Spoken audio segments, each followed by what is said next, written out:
We've been broken down in Grand Mal, Grenada for nearly 6 weeks now. When our friends Laura and Cornell turned up from Amelie and suggested that we hired a car, we couldn't think of a better way to spend the next 2 or 3 days. We visit Waterfalls, a leper's colony that has a really sinister tale to it, and a monkey jungle. We find out what a true Caribbean island is like. Also, as it was so well received last week with our new Q&A section, we've added one in this week too. Grenada's not a big island, it's only 13 miles long, 21 kilometres, but it is a very, very hilly island. The car hire was actually quite reasonable at $45 a day, but you do have to get a Grenadian driving licence, which was an additional $25.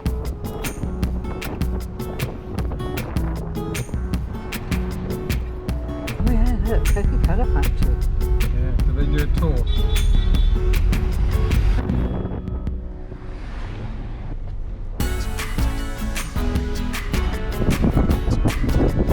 Morning! We're at Annandale Falls.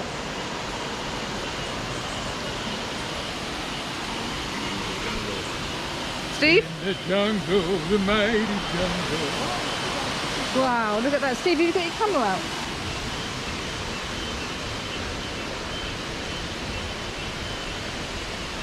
The chair's made out of pallets.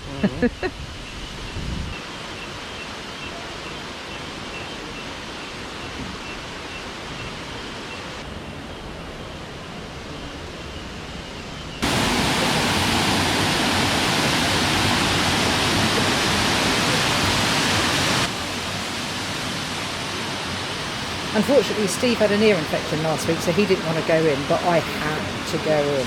It was lovely.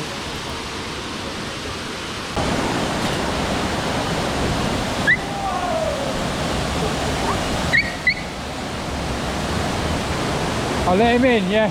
Yeah. In you go.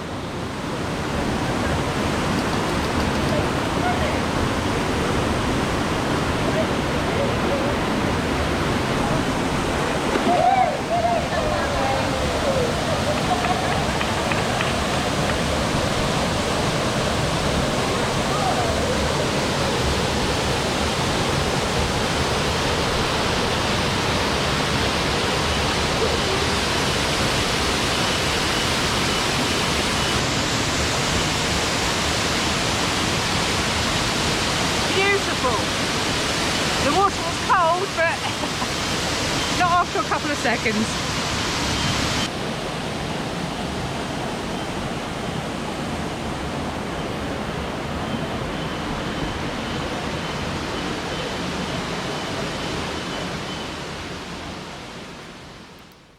We are Steve, Annette, and with our little pooch Gus, we live in our Venus 46 ketch. And you know, I have done this about 1,000 times and I can't get it right. So there you go, that's it. You know who we are and where we live. Catholic Church.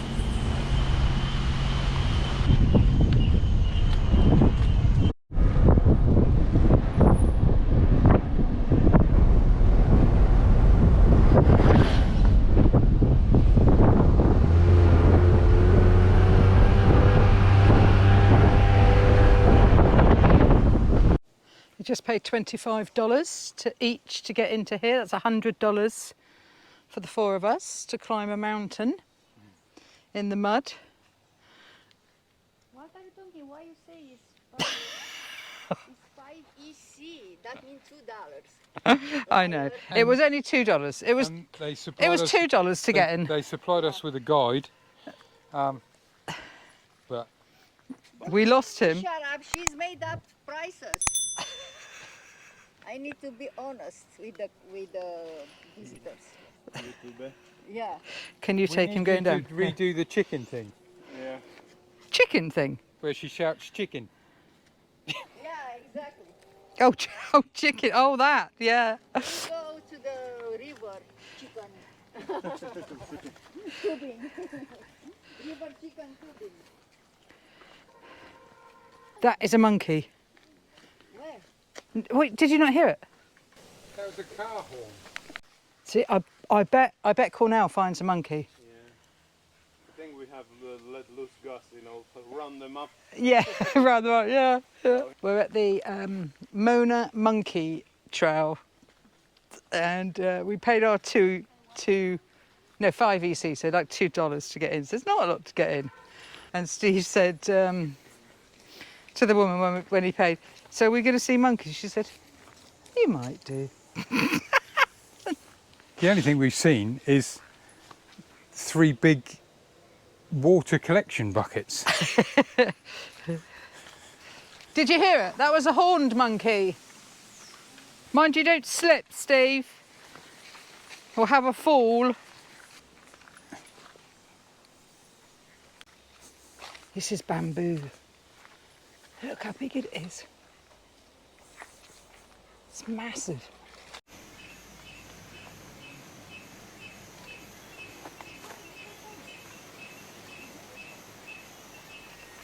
Can you see them, Steve? Yeah. There's 2. Oh, look, there's one right here. Hello. Unfortunately, the monkeys wouldn't come too near us because of Gus. They're, I don't know, really scared of dogs, so we were told.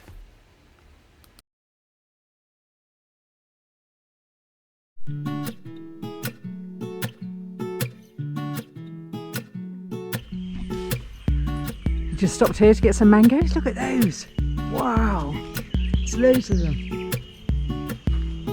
Look at that. That is real jungle.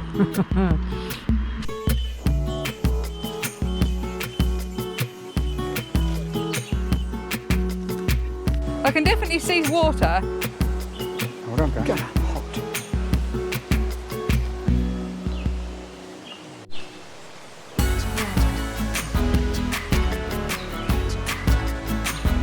I feel like an explorer. Dora the Explorer is what I am. No, I do feel like an explorer. We're up in the jungle and it's wild. Monica. There's Steve and Laura. Cornell's already at the waterfall, I can see, or he's at water anyway.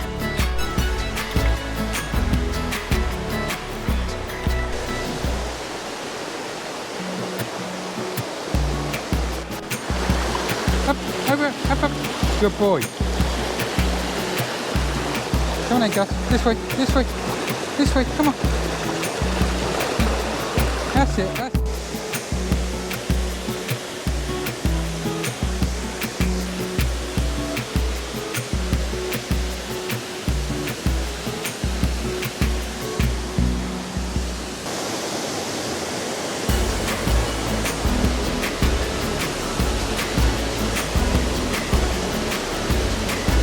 Ready? There it is, there. Okay, come back.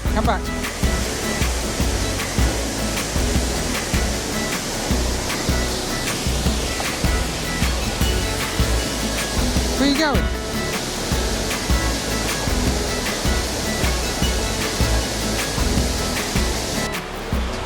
We're in the jungle, Gus. We're in the deep Indiana. He did brilliantly. He did. Because he's not used to cold water.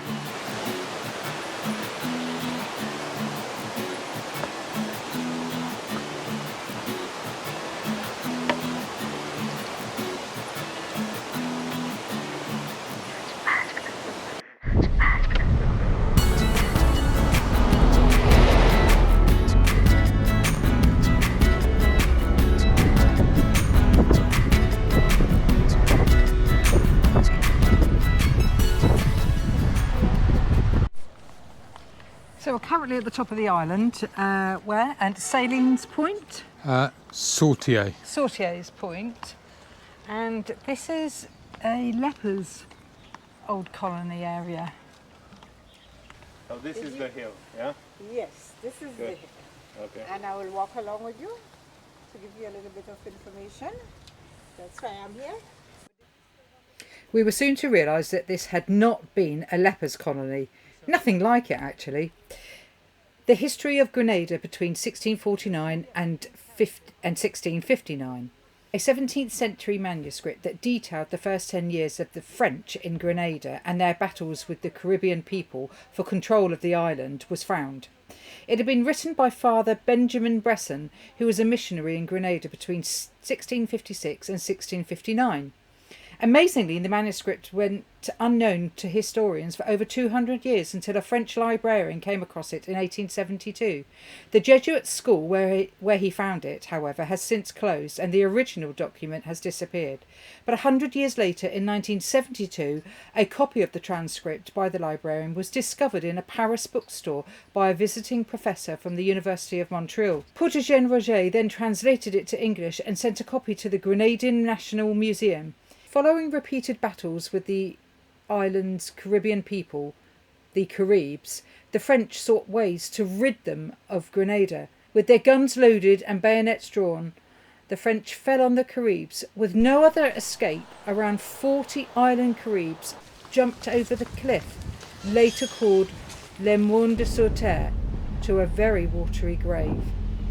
Hence the name of Leaper's Hill. Look how green it is! 250 EC? Yeah, for the pictures.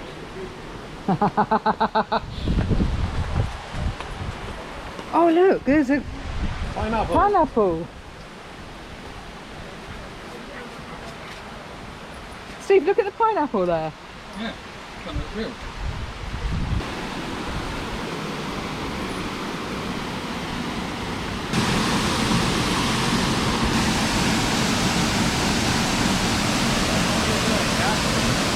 What do you think?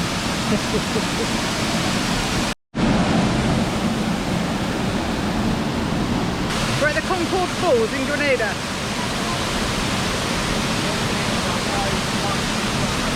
Beautiful.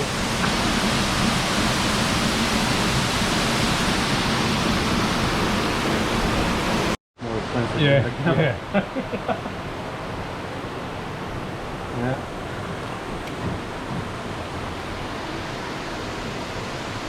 If you watched last week's episode, you'd have seen the gift that we send out to some of our patrons and coffee supporters.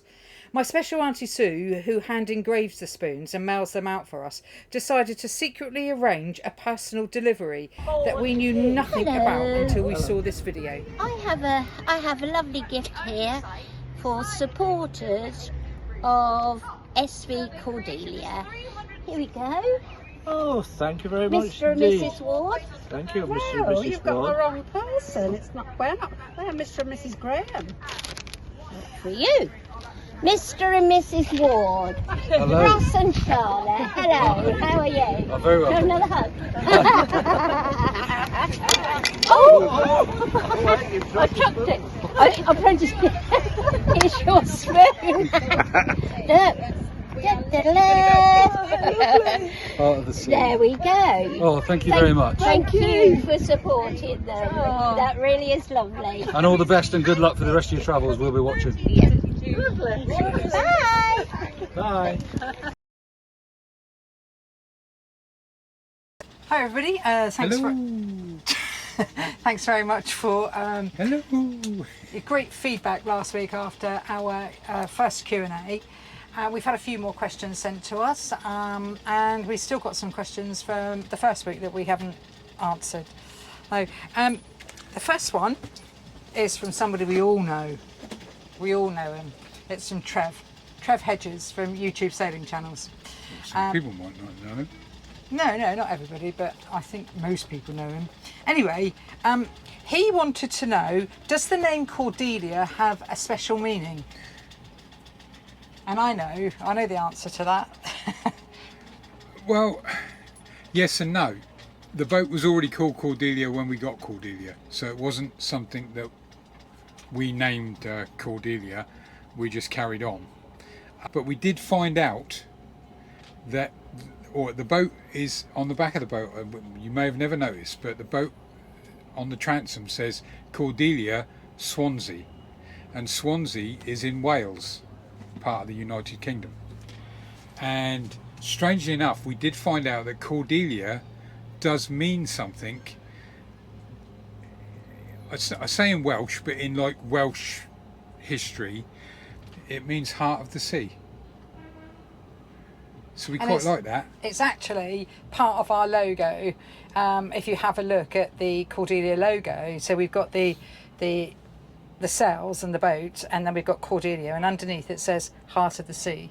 We actually incorporated it as part of the So logo. we kind of left it, we liked it, we got used to it, and we've even left the Swansea on the back. It's painted on, we can't get it off, but it's on. So yes, Trev, it did have a special meaning, and it still has got a special meaning to us. But probably had more of a special meaning to somebody else who named it. We're very near that boat. And we're fine. Fine. We were so near, he gave us a fish just now. Yeah, he did. He called He Steve called over. He said, "Do you want a fish?" I said, "Yeah." And he said, "Do you want me to fillet it?" And I said, "Definitely, because I can't touch fish. I can eat them, can't." So anyway, he filleted it up. And yeah. Anyway, digress. Yeah. Our next question, now this is going to be a difficult one, and the reason why it's going to be a difficult one is because it's from our daughter, who sent us a question. She actually sent us several questions, but I've just picked one for the moment.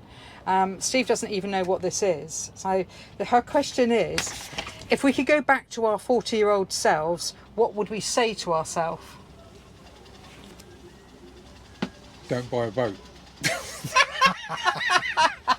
Do not walk away. Walk away. No.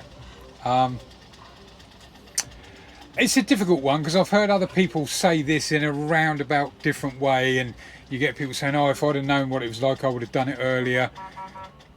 But we wanted to do it earlier, but we couldn't. You things don't line up. Either family doesn't line up, or the money doesn't line up. So we are quite jealous as when we see the YouTube channels, some of these YouTube channels where there's like 25-year-olds that have kind of just thrown care to the wind or whatever they call it, and bought a boat somehow and have set off and making videos and doing whatever without a kind of care to the future. We didn't do that. We couldn't do that. It wasn't a thing when we were 25, 35 or 40, really. There's also, I would say, to all those, when Steve says that sometimes he gets a bit jealous about these 25-year-olds that are out there doing it now, the same as we are. They haven't had children, they haven't got grandchildren, they haven't bought homes and sold homes and bought bigger homes and sold homes. They haven't had careers in jobs where, factory-based jobs or anywhere in the workplace. They're mainly, their income comes from you all watching and subscribing to Patreon or Coffee or whatever it is that you do. We've done all of that.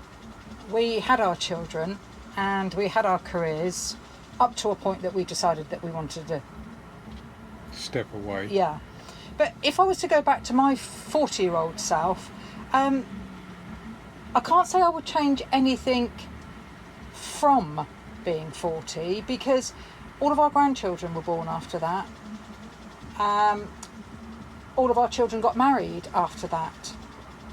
So it was a time that we cherished, before we set sail from the UK, and we wouldn't ever change that. I wouldn't anyway, and I wouldn't want to change it.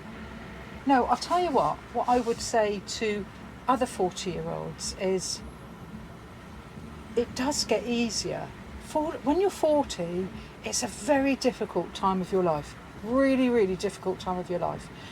Between 40 and 50, you're still having great fun from your 20s and 30s. That rolls over into your early 40s. Then all of a sudden you start to think, oh wow, I'm nearly 50. And Well, you go through a period where your kids need you but don't need you as much, and you've got to kind of not rethink your life, but you have to work out where you're going and what you're doing, and you have to kind of reconnect with the other half, or I don't know. There's just a lot going on that can quite easily overwhelm you. And I just think that when you reach that time in your 40s when you're thinking about your 50s and you start to think, oh God, we now need to start doing things. Strangely, that was when we actually said to ourselves, we're going to sell Cordelia, or we have to set a date and we stick to it and we get going. And that's what we chose to do. Otherwise, we would still be in the UK, either living on this boat or we would have sold this boat, wouldn't we? Yeah, and you also get that weird phenomenon, and I don't know whether anybody else can explain it better than this, but the older you get, the faster time seems to go. So in the blink of an eye, you kind of, and we all know that, like when we were 10 years old, summers seemed to last forever. The summer holidays seem to last for an eternity, and now you're getting on a bit. Everything seems to kind of get faster and faster, and you have got to kind of enjoy it whilst you're fit and healthy and you've got some money to be able to do it with. There is just one final thing as well, and I've said this to a few people who worry about leaving their families, and we did. It was the one thing. We've got people in our family You now. still do? Yeah, but we've got people in our family now who hate the fact that we're away, and then we've got people in our family who kind of celebrate the fact that we are doing what we want to do. But when you've got children and you've got grandchildren, you start to realise that their life is doing this. Their life is expanding and they're meeting more people, different people. Their lives are getting greater because they're meeting and seeing and doing more things. When you get older, your life starts to do this. So you realise... You're circling the plug hole. Well, yeah, you are a bit, because, and you think, right, it's going back to what Steve said, yeah, time goes really quickly, is that you think, actually, our family that's doing this, they don't need us as much as they think they need us. And we are then sat there saying, gosh, we've only got 36 summers left. Let's get going. Steve hates it when I say that, but it is a fact. I'd be quite happy with 36 summers. Well, that's quite possible. What, 96? Yeah. I'm not going to put that bit in because people don't know how old you are. So yeah, your family. What I'm trying to say is that their lives are expanding and ours are getting smaller. But dare I say that they are getting more, what's the word, valuable? More Precious. More precious. The friendships that we make are much stronger because they are about what we are about. They're doing what we are doing. We are meeting like-minded people, and that's fantastic. Whereas you don't necessarily do that. You just go with the flow when you're younger because it's what's accepted. We don't have to accept it at this age. Okay, and our final question comes from Kelly Eaton. I'm going to let... Yeah, thanks, Kelly. I'm going to let Steve answer this because I know what he's going to say. But Kelly wants to know, do you recommend a generator? What size and how often do we use it? This has changed in my boating life. I used to be a person who didn't like the idea of generators, and we had one, but it was like a kind of little backup thing, and we still got it. But in the last 4 weeks, it's been invaluable because we're still broken down. We're still sat in an anchorage in sunny Grenada, and I can't run the main engine, so we're struggling to charge the batteries on cloudy days and light wind days. So having the generator to run the battery charger that would normally plugged into shore power is a real... And what is it? We've got a Honda 2... I was looking at it then. We've got a Honda 2 kVA, so it's a little kind of quiet thing, runs on petrol. If you've got the space, they're about £1,000 to $150. And we paid $995. And we've had it for 12 years. Yeah. And the thing, it's a Honda, it just does. It's quiet, it does everything you want it to do. It runs our water maker, it's backing up the batteries, and when we don't need it, it goes in the locker and just sits there waiting for us to use it. So I would say a generator is a real bonus. Especially if you are going to be anchoring the majority of the time. If you're going into marinas, then no, you don't have to, do you? Because you just plug in and yeah, you've got the power that you need. But if you're going to be on anchor the majority of time, then definitely a generator. And I've watched people like Delos with a big solar array and twin wind generators and diesel generator, and I've thought, oh, I wonder why they've got the generator, because it was built with it, the boat was built with a generator. But I've actually seen them using it, and I've never really thought too much about it until now. We find ourselves in the Caribbean in the summer. What I would give for an inbuilt diesel generator of around 5 to 10 kVA and an air conditioning unit. If I was respecking a boat again 10-12 years ago, it would be high up my list of, if on a bigger boat, on a 46-foot boat, I'd want an inboard generator and some kind of air conditioning system. So yeah, definitely make sure you've got an inbuilt, or you buy... Well, you think about what you're going to be doing as cruising. In Kelly's situation, they're going to be cruising predominantly initially in the Med. It's probably not that essential. You're going to spend 5 or 6 months a year in a marina where you're hooked into shore power, and during the summer months you've got the heat, but you haven't got the humidity, and that I think it's the humidity that seems to make the bigger difference. Yeah. So it's probably not so essential. But in the tropics, the Caribbean, where we are, essentials are weird. It depends on your budget, but now we would try and find the budget for an inbuilt generator and aircon. So look at what how much you think you're going to need in the way of power, and if you are thinking that you're going to need something, then definitely the Honda 2 kVA is absolutely brilliant. Well, the Honda's about £1,000. An inbuilt Fisher Panda 5 kVA is about £6,000. So yes, bottom line is we would recommend one, even though Steve says maybe you don't need it in the Med. I personally would disagree with that. Anyway, don't forget, if you want to send in any other questions, or if you want to drop us an email with your question, you can pop us an email on cordeliasv@gmail.com, and it's in our narrative below. And Richard, you know who you are. I find it a little bit worrying that you know where my pants are.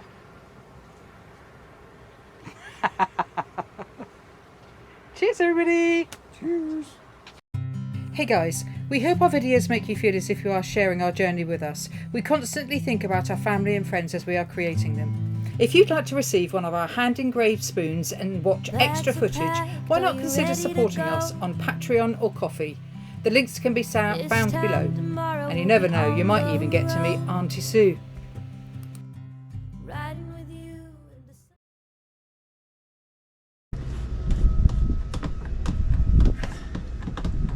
I'm not so sure that it needs 4 handles on every single bloody window, or large window. It's just crazy, isn't it? We haven't got 4 handles. I've rubbed that one off the toilet. I know. But whilst the glue goes off... Well, if you used a bit of common sense, you'd use them off of the windows that we don't use. Yeah, because that's common sense, isn't it? What? And the windows that we don't use, what do I do? Just screw them up? Yeah. With what? Yeah, I don't know. Film. Glue them up. Ah, yeah. Like you opened that one the other day over your bed. Well, you've sorted it. Yeah, well, no, hold on. I'm being serious now. You've got 2 up here. We've never opened that hatch. Ever. Okay. But as we found with your one, when you open it, it will leak. I know. So I agree. I've already thought I can actually get the right size nuts for these, like that nut there. Yeah. And I can make some out of wood. Oh, here we go. Just get. You don't need to be making nuts out of wood. Do you? Just get a nut and put it on the end. Why do you need to make them out of wood? Why do you need to make things so much more complicated than what they are? We've got enough jobs on this boat to do. No, we have got enough jobs on this boat to do. I have got enough jobs on this boat to do. Okay, And well, if I'll do choose, everything if I else. choose for a bit of light relief to whittle a knob, okay? If I want to whittle a knob, I will whittle a knob. Knob whittling used to be my speciality. No, I'm being serious now. I'm being serious. Steve, you're not going to make nuts. Oh, No, I'm not making a nut, I'm making a knob, okay? I need the nut and then I will whittle a knob. no. A lot of men over 50 whittle. I've not seen one! Just because they don't show their talent, don't mean to say they're not doing it. Oh my god. Anyway, can you... It's a dying art, whittling. I think it's wattling anyway. It's not wattling. Wattling is that. Oh! That's not... That's warbling, isn't it? Warbling. No, Warbling. That's warbling. No, wattling. No, It is. go away from me. No. It is. No, go on, tell me I'm right. Tell me I'm right. Yeah, but Warbling. But that is a Warble. No, it's not a warble. It's a waffle. No, it's a waffle. That bit I got a lot of that. used to be on Ally McBeal. I got a lot of that. Can't remember it. Anybody know what it was on Ally McBeal? The guy who had to think about. It's a long time ago. Treen will know. Let us know if you remember. Treen if you will know. Yeah. Definitely Treen will know.